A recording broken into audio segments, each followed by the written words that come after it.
It's kind of funny. I've been collecting space heaters because I figured during winter people will need them, and I hadn't gotten any interest in them. As soon as I started this video, somebody emailed me asking for one.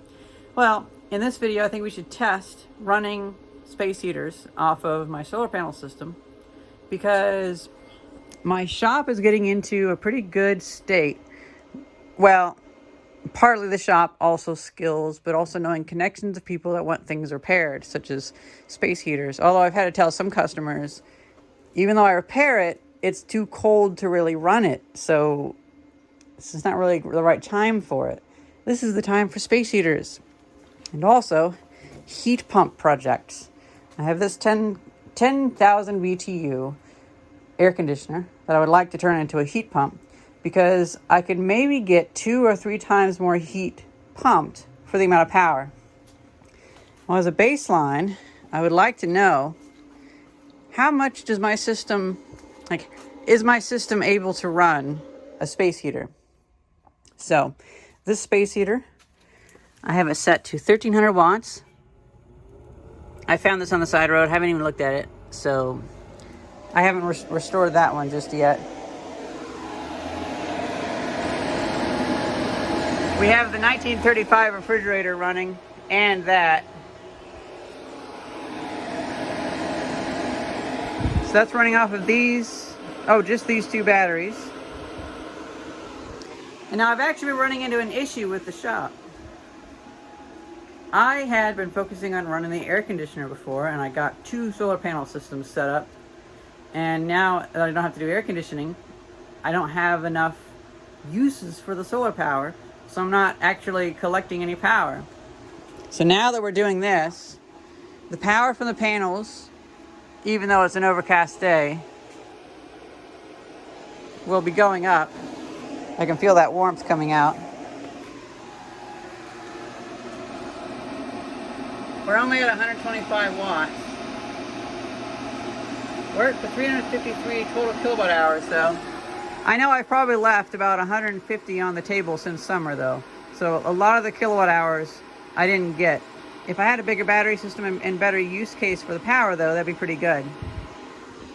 I don't want to use an ohmic heater because if you put 100 watts in, you only get 100 watts of heat out.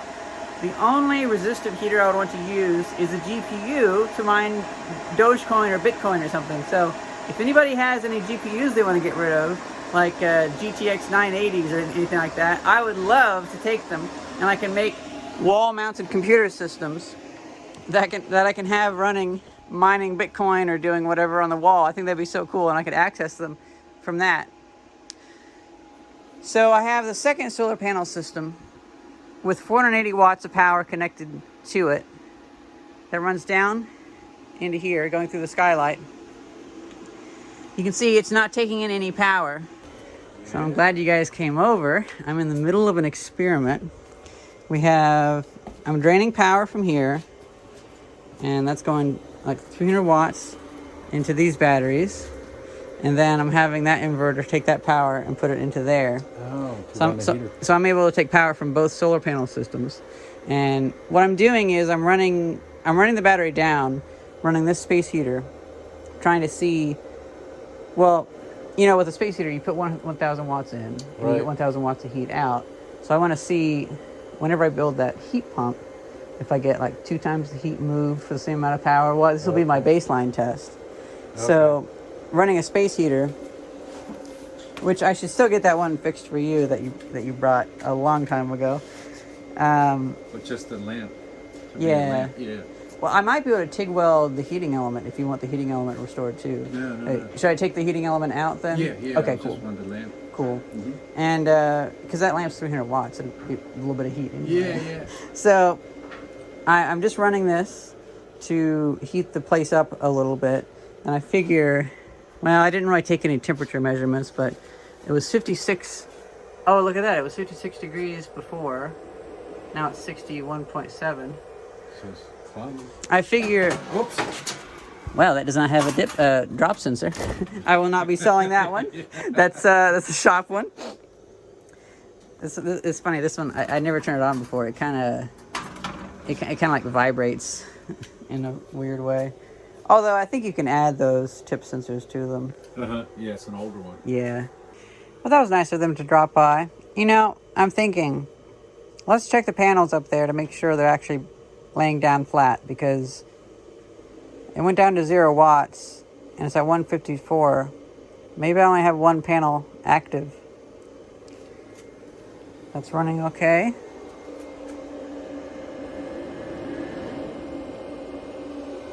Voltage is going down. Up to 63.5 degrees.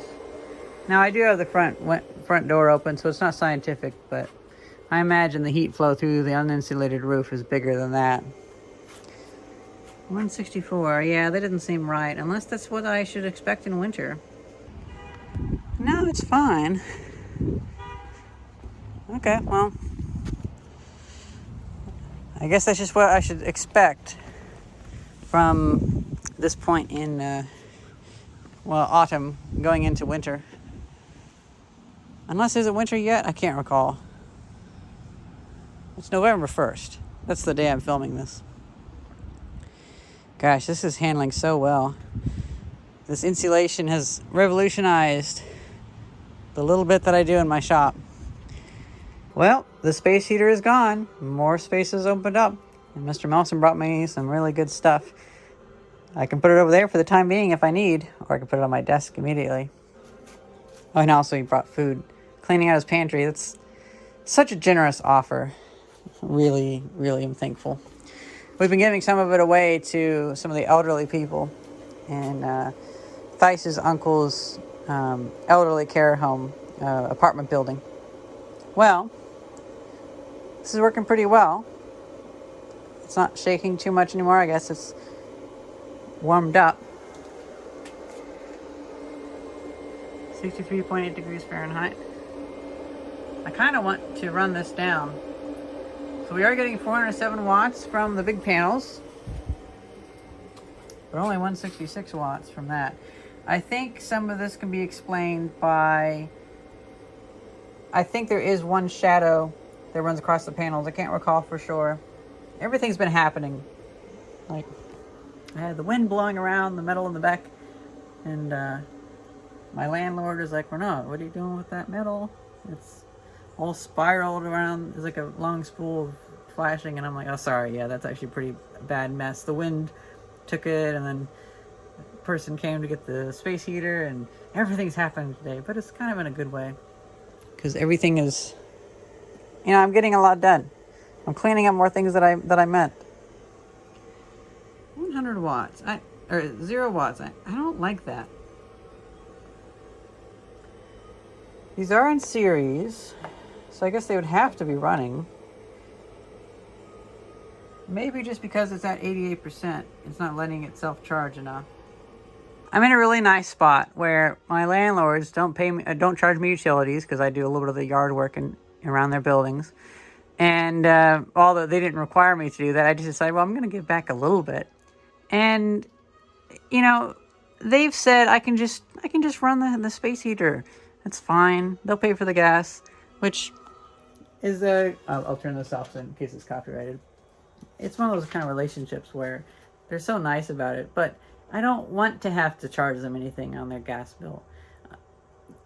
I'll just have them pay the connection fee, and I'm trying to make it to where this building can stay above 50 degrees Fahrenheit, to stay a little bit above freezing, and entirely subsist off the solar power. I think that would be a pretty good use for that.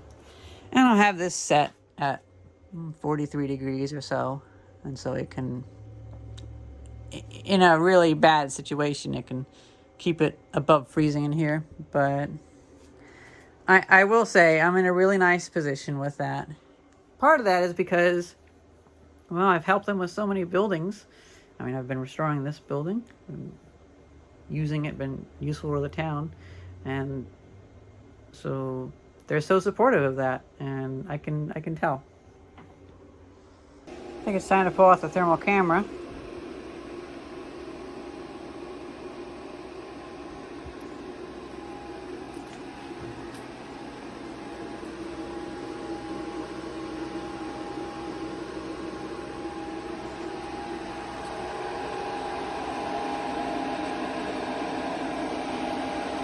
This thing is going full force.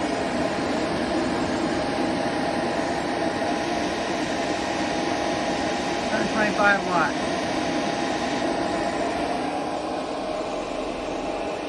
About 65 degrees Fahrenheit.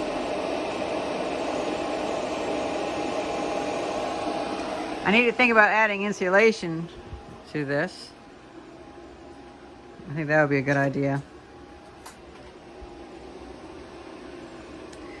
I'm trying to get back to sorting components, but I'm going to think about ways to add insulation to this building.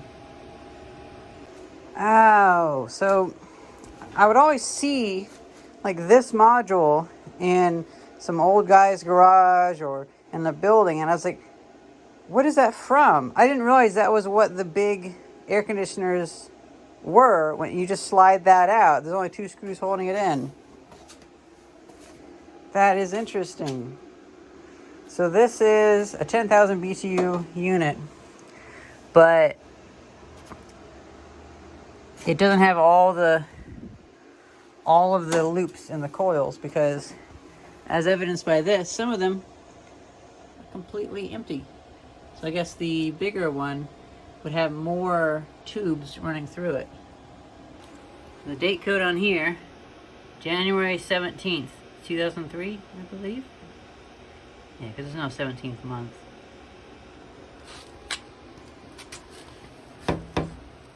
So I couldn't get this thing to turn on because it's too cold.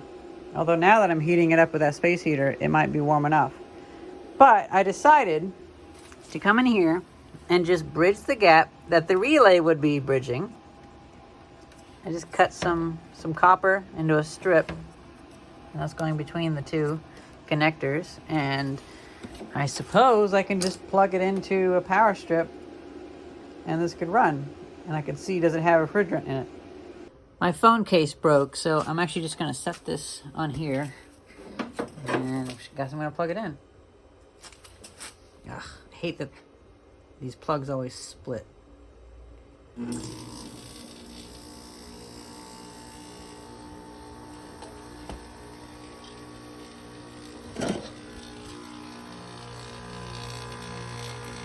Gonna let that go for a minute. It is running. Sounds weird. Sounds really weird. Where is my thermal camera? Oh, there it is.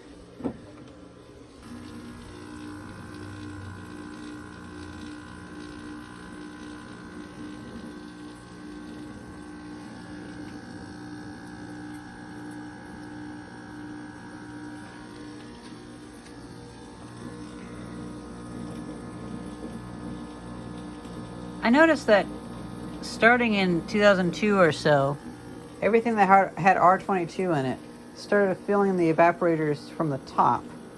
I find that really weird. I guess they were trying to make it to where it didn't pool on the bottom and it stretched and it had the smallest amount of charge possible. Seemed like a really weird thing to do.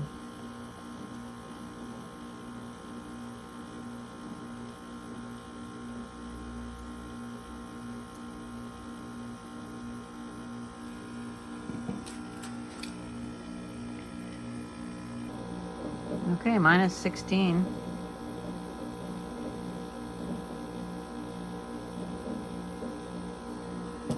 This is getting very, very cold.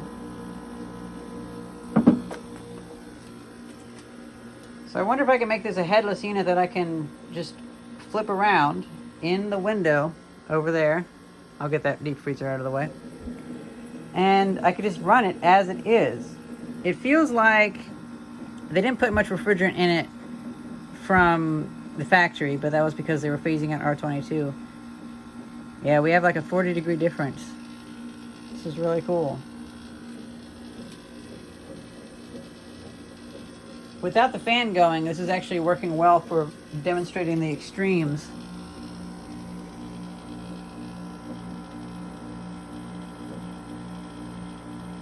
Yeah, now the cold refrigerant's gone down to the bottom. Minus 20 C. Okay. 38 C. Okay. Yeah, this thing's gonna put out heat, but we shall see. Look at that. we can see, will it have the right efficiency? Also, I think I might have to open this up because that motor, unfortunately, is making a dry bearing sound. Oh, this is so fascinating. Well, let's get back to the non-heat pump test.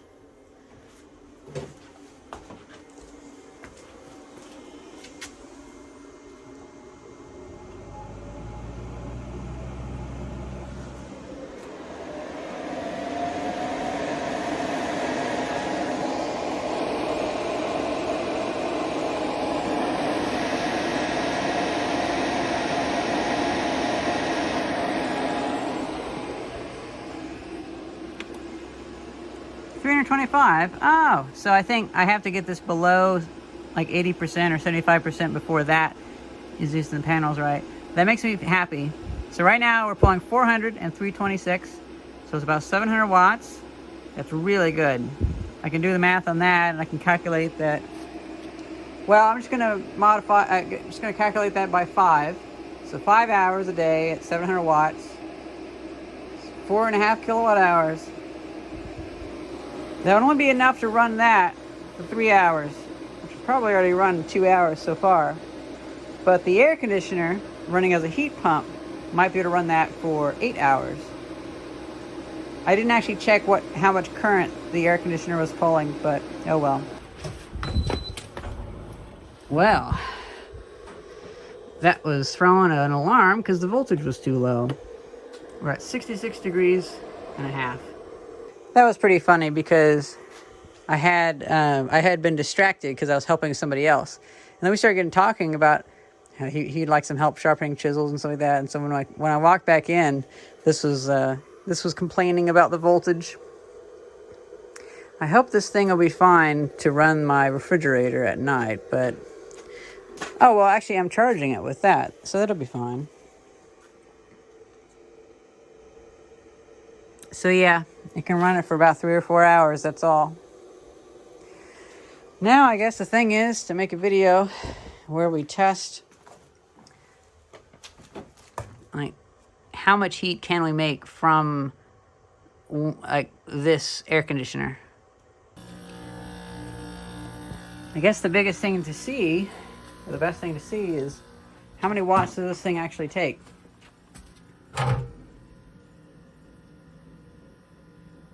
Only about 500. Let's see, we had 50 watts for the fan, so 550. That's not bad at all. I'm surprised it's only 500. It's making some mad gurgling sounds, so we'll see. Well, it is going up in pressure difference now, so it's about up to like 600.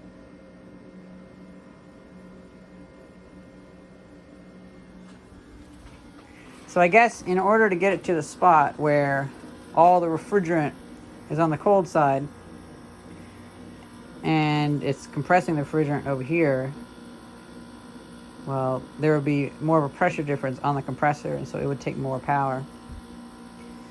Okay.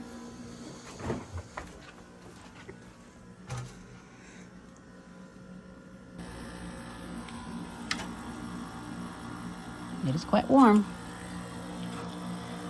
Oof, and that's freezing cold.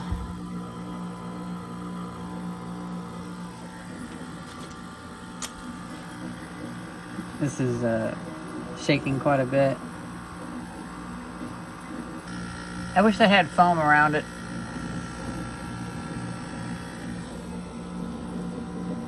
It's already got some frost on it.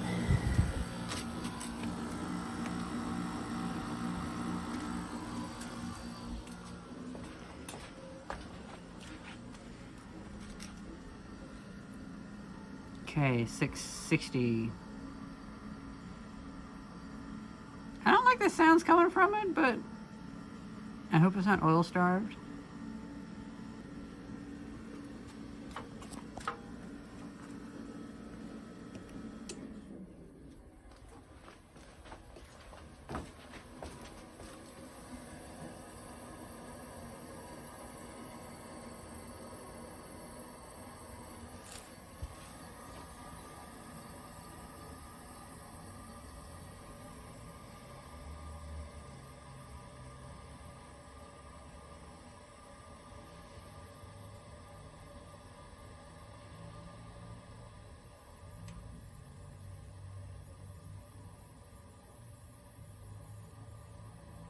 so cool to see it unfrost. Well, you guys let me know what you think about this. If that's going to really work, or if the efficiency will be less than the power put into it. And yeah, that's a good baseline. We have enough power to where right now, as this battery system is hooked up, we basically have one whole day's worth of electricity in the batteries. And if I upgrade it, well, that won't be comparable anymore. It'll be 2 days worth of electricity in the batteries. And so that space heater, right now, it running about 3.5 to 4 hours, is comparable to 1 day's worth of power. I'm curious what the future will hold with just flipping around this air conditioner. Hope you guys have a happy Solar Sunday. I think that's how the outro went. I can't remember. I still have a bit of a headache. I just checked the weather, and it's 61 degrees out. It's not a whole lot of uplift heat-wise, but I didn't get to run it for very long because it consumes so much power.